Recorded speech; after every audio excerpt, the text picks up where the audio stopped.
4 years ago, actually, let me pause for a second. 10 years ago, I remember getting an email from an email address, getspotified@gmail.com. Right.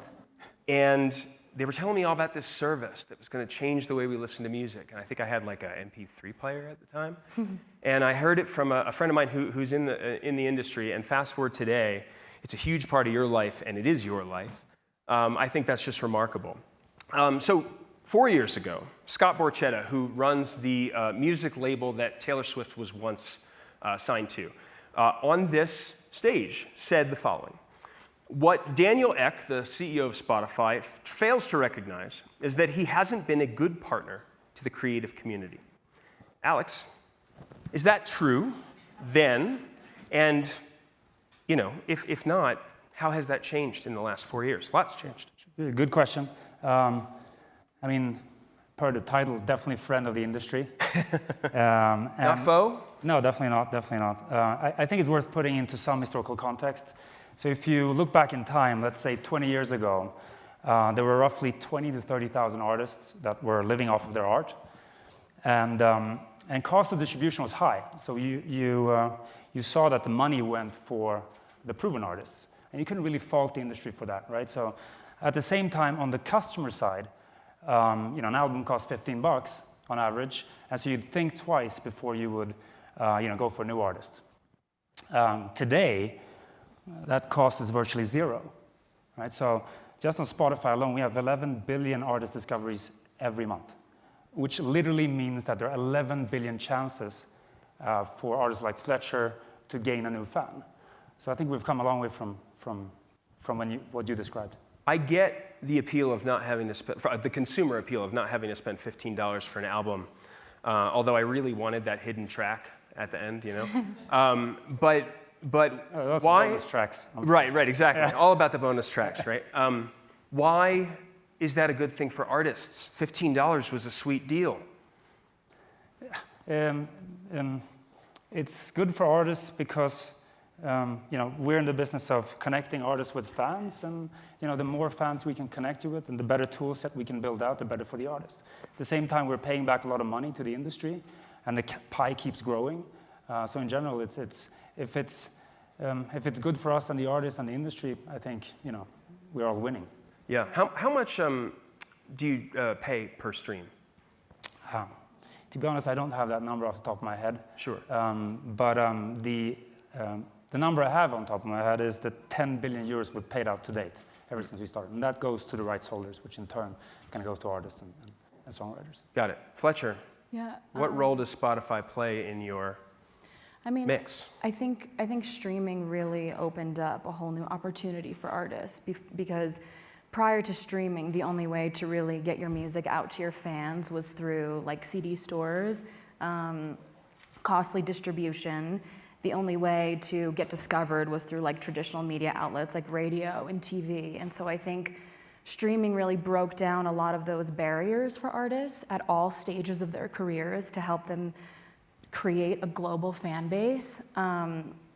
So, and just in general, like from my perspective, like Spotify really gave me that foundation to be able to create a global fan base. And I was an independent artist. And so there was that like real human interaction and connection, and literally like Spotify reached out to me first. Like, like Rosa Oshola, who's here today, was like my #1 champion. And there's like, it's not just an algorithmic sort of blend. Like it literally, there's that real human interaction and connection. And the fact that, like an artist like Billie Eilish, Casey Musgraves, Lil Nas X, myself, can all, be able to release music on a global scale in real time, like at fast rates, is so life-changing, like based off of playlisting and organic algorithms. And for me, like that was like really life-changing for my career. Can I add on to that a little bit? You can. Yeah. So I think, again, like look back for a second to when you were buying a CD. Mm-hmm. There was exactly one product and one price point to consider, right? And then came the MP3 and downloads era. Again, exactly one product and one price point. A track for $1. I mean, that's okay if you want to satisfy a marketplace of 200 million customers or something like that. But if you have the chance to go for billions of listeners, then you ought to start thinking about more ways to make money. And for artists like Fletcher, I mean, there's huge potential in looking at things that are beyond just ad sales and subscriptions, which is our business model of today. You know, you can add stuff on top like micropayments, a la carte, prepaid plans for different contexts. Imagine having all of that at your hands. I think that, like the revenue infrastructure, will then create lots of opportunity for you to innovate with the art. Could you offer a little more detail into that? You just said a bunch of really interesting things. What are you thinking about with regard to the various different products and price points? Because I don't think I'm familiar, even though I'm a Spotify user. Yeah, so let me first kind of break down the business model for you. Sure. Put that into that context. So we have, on the surface, we have two revenue modalities. We have ad sales that supports the free product, and then we have the subscriptions business, which is our direct-to-consumer business, and that's called Spotify Premium. If you peek a little bit under the hood, there are really three things that power the business models. One is freemium, so you have the free product, and then you have separately also the premium product, and these are complementary products, right? Mm-hmm. So you start out on free, and eventually if you want more control and desire all the extras, you move on to premium. So they're separate but complementary in nature. And then you have ubiquity, which is hugely important for us. As an independent company, early on, we decided we're going to be everywhere where our listeners are, mm-hmm. right? Not tied to one specific ecosystem. Because in the post-PC era, people tend to have multiple devices and then change them out over time. Thirdly, personalization. Also key to our business. We wanted to make a product that would improve on itself over time, right? So, for instance, a playlist would, because of our investments in machine learning and algorithms, improve over time. And if they get better over time, you will then stick around for longer. And if you do that, that's good business for us. So those are the three things that are really kind of making up our model and power the kind of growth of new things like Discovery Weekly and Summer Rewind and all these things that we put on top of this. Yeah, it reminds me, how many people in this room, if you could raise your hands, actually use or are Spotify customers? Raise your hand. Okay. Oh, thank you. Helping me hit my numbers. So we have a lot of music fans in the room. Fletcher. Yeah. He just walked me through how he makes money. Mm-hmm. How about you? What's an artist in 2019? Where do you get your money from? Right. So prior to signing to a major label, I was independent, and the reason why I was even able to stay as independent as long as I was because of the revenue that I was making through streaming. And that was something that, even provided me that opportunity to be able to stay independent. And I was just kind of like funding that money like right back into my, funneling it back into my project and continuing to do that. And then now being signed to a major label, the most important aspect is like the discovery aspect of Spotify and streaming. I mean, discovery is absolutely everything. I think I experienced it firsthand, like in 2015 when I first started releasing music, I put out a single called Warpaint, mm-hmm. and it was added to today's top hits on Spotify, and that gave me industry recognition, which put me closer to mainstream exposure and was able to put me on like the same playing field to be playlisted with Selena Gomez and Ariana Grande, like as an independent artist. And so for me, like the discovery aspect is really what is like the most important in terms of my career. Yeah, and go ahead. Sorry, and I think the fact that through Spotify, like I can, put up a tour announcement, I can release merch, and if playlisting is everything for a new artist, and like that discovery aspect. So the money will come through different verticals if my song is playlisted and is getting exposure globally and reacts. And when you say verticals, you mean? In terms of like being able to release like merch through Spotify. I see. Different business lines for an artist. Well, even, so we were, I was looking at your profile on Spotify for Artists yesterday.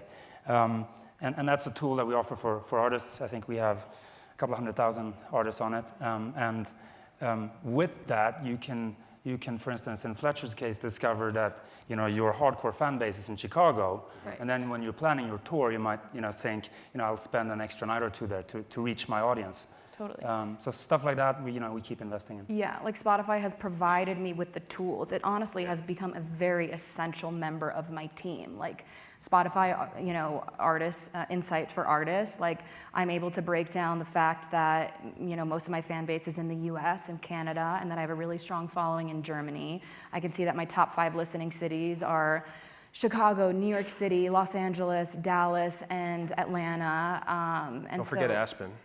Yeah, Aspen after today, hopefully. No.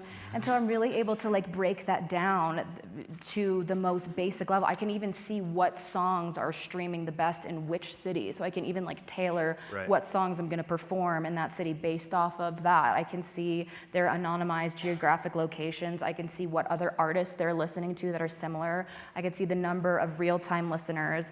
I can see song performance data, which means that I literally I've learned that my listeners tend to they will skip a song if an intro is more than 7 seconds long. So now when I'm in the studio, I can be super conscious to, not make an intro that's more than 7 seconds long. And so that has allowed my team to be able to really strategize and use those analytics to go when I'm doing, an album release or a tour. It really allows you to boil it down to just it eliminates a lot of second guessing. It eliminates a lot of.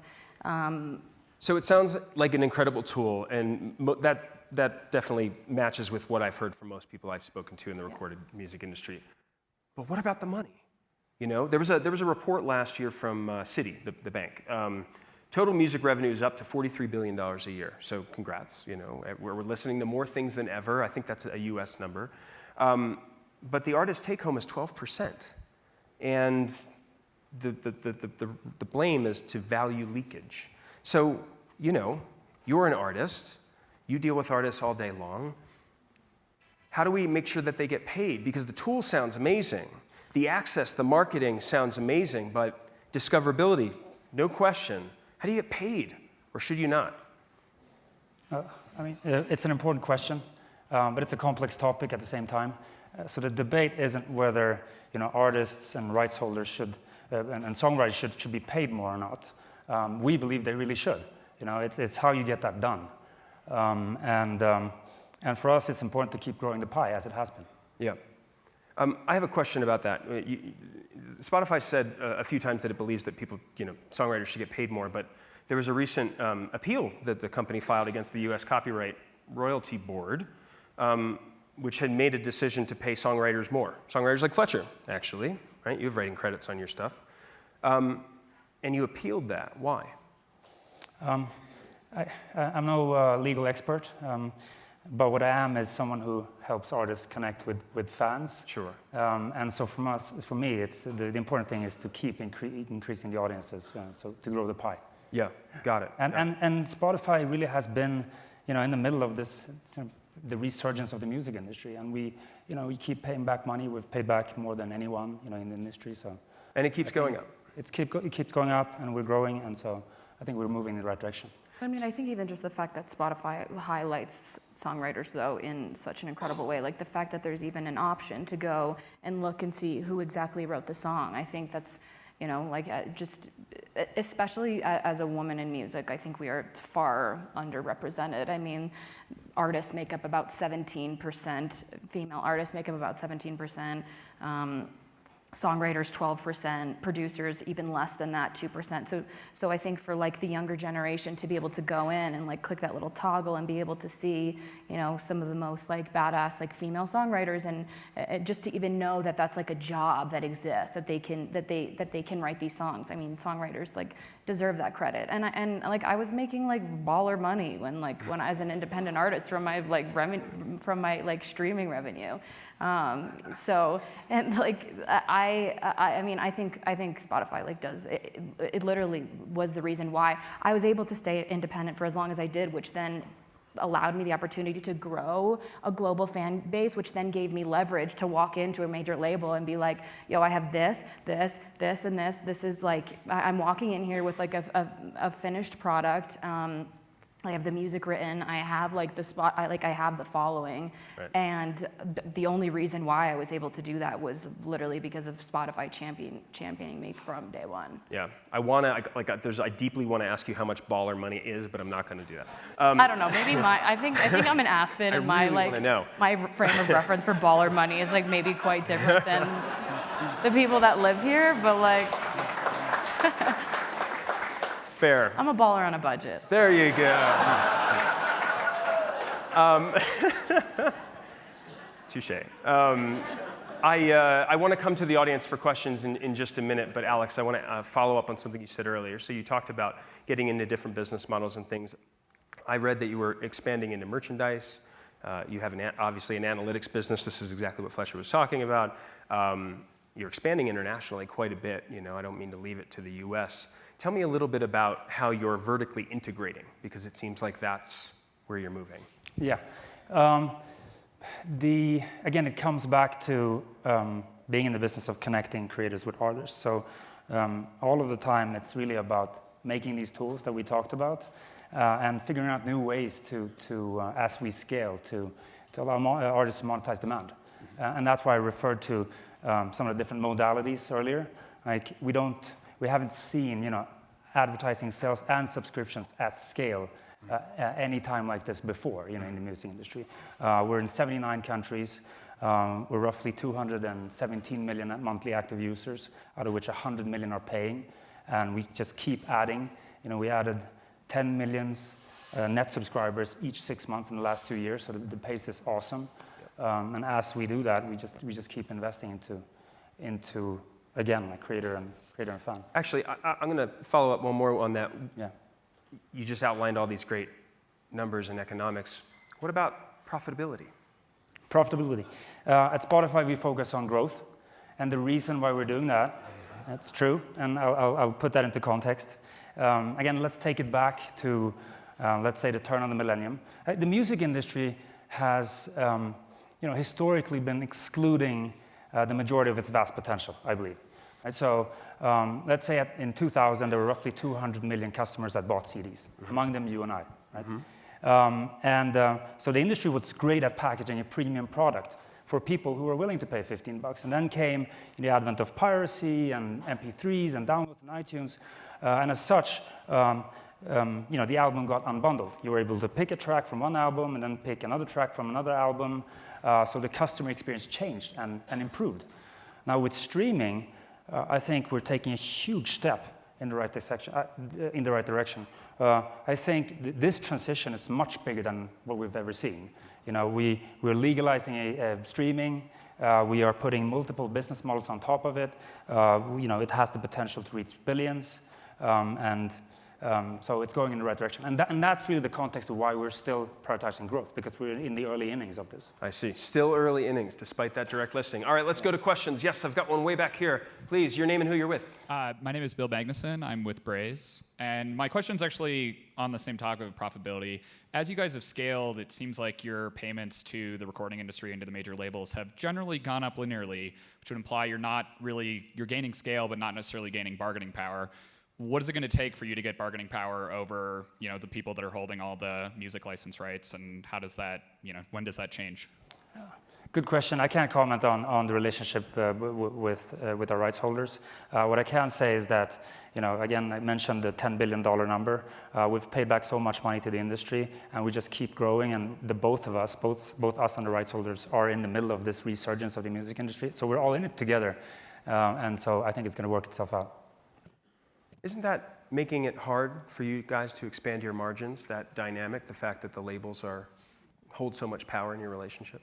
And it's like, back to the title, we're a friend of the industry, and I think the labels are thinking of us as a friend too. Mm-hmm. And as we together collaborate, we will grow the pie, and as we grow the pie, again, like we're in the early innings, as we grow the pie, things will improve for everyone. Got it. All right, let's go for another one. I think there's one way back there. Yes. Boy, these are bright. Hey there, Wyatt from Patreon. I've heard a lot about how Spotify is going to be building creator tools, ways for creators to do more monetization.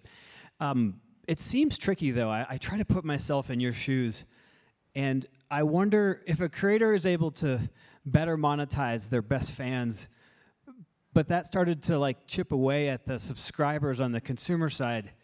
How does Spotify think about those challenges as you move to the other side of the market that hasn't been the focus for the last decade?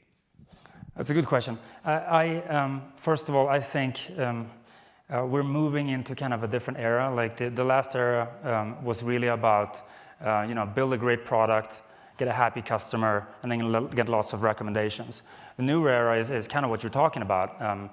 It's difficult, but there's definitely opportunity, and that's that if you can build revenue infrastructure like we have around 2 modalities and possibly more, then I think out of that will follow innovation, instead of the other way around.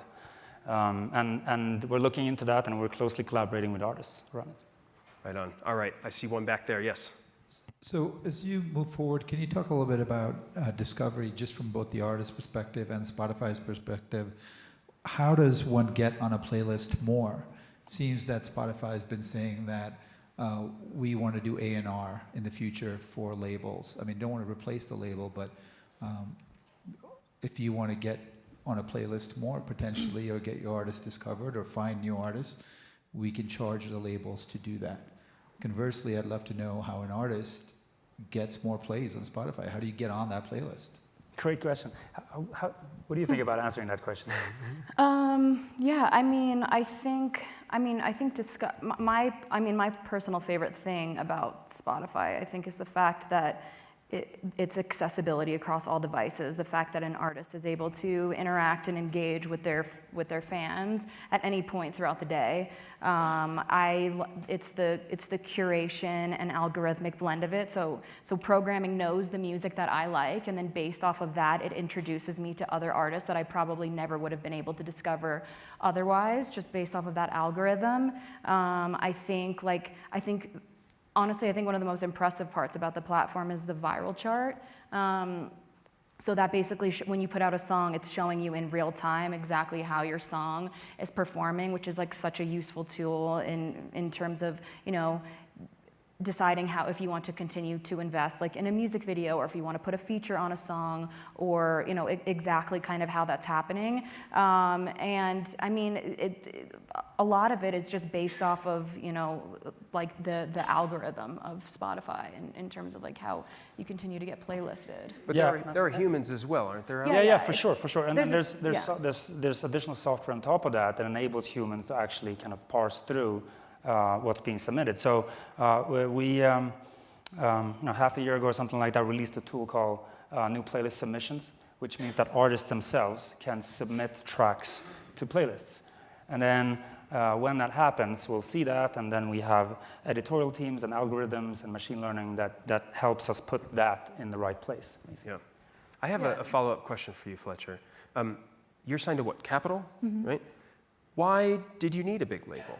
What value as an artist does a label today in 2019 provide to you versus a Spotify, versus whatever you were doing on your own as an independent artist? Yeah, I mean, streaming has really changed the game for artists, but another really big aspect that can't be ignored is the impact of radio. It's still the way that a very big percentage of our country still discovers music, and like predominantly like in Middle America. And so for me, it was honestly just wanting to be able to give this music that I have like the biggest and best platform, and the opportunity to compete on like a global scale. And so that's why, like when I walked into the label, I already had created a fan base and had been at this, and I was the first ever unsigned artist to be featured on today's top hits on Spotify, and I was the first ever unsigned artist to be the cover of New Music Friday. I went to the Clive Davis Institute of Recorded Music at NYU, and I was doing an internship there at a publishing company.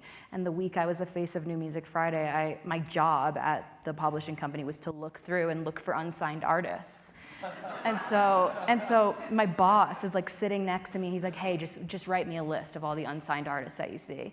And so he's like looking at New Music Friday, and then he's like looking at me, and he's looking at the playlist, and he's looking at me, and he's like, "This bitch really looks like you." And I was like, I'm like, "Yeah, I'm just gonna write my name." I was like, I could use a little publishing money right now. So they hired you, right? No, I don't know. Yeah. not my scene. I had to get I just needed credit, you know what I mean? Oh yeah, I do know what you mean. NYU grad here. Okay, last one and very tight. Yes, right here, up front. Hi, Hiromi from Nikkei. It's a simple question to the Fletcher. So, what's different between Spotify and Apple Music or Amazon Prime Music as an artist view? Could you say that one more time? I couldn't hear the first part of your question. Okay. So, what is the differences between Spotify and Apple Music or Amazon Prime Music as an artist view? What is the difference? Yeah, difference. As an artist for me. Yeah, how are you balancing the different platforms? I mean, I think that each streaming service like really curates a different a different audience. So I mean, in terms of what has been the most useful for me, like has been like the Spotify Artist Insights, because I'm literally planning a tour right now based off of exactly where those fans are, like how they consume music, who else they like. I can pick an opener for my tour based off of what cities I'm going to be in. So it's everywhere else has been really great in terms of discovery as well, but as part, like in terms of having an additional team member, that's been really, really essential. Spotify has been that like from day one. Like they are all about the artist. They are all about helping that artist, go from the baby phases of putting out their very first song and like their belief in them from day one to, the superstars of the world. So they all kind of offer different things, but I think Spotify has really just dove deep in there and has just made it a life-changing platform for artists. Yeah. Well, please, a round of applause for Alex and Fletcher. Please, thank you so much for joining us.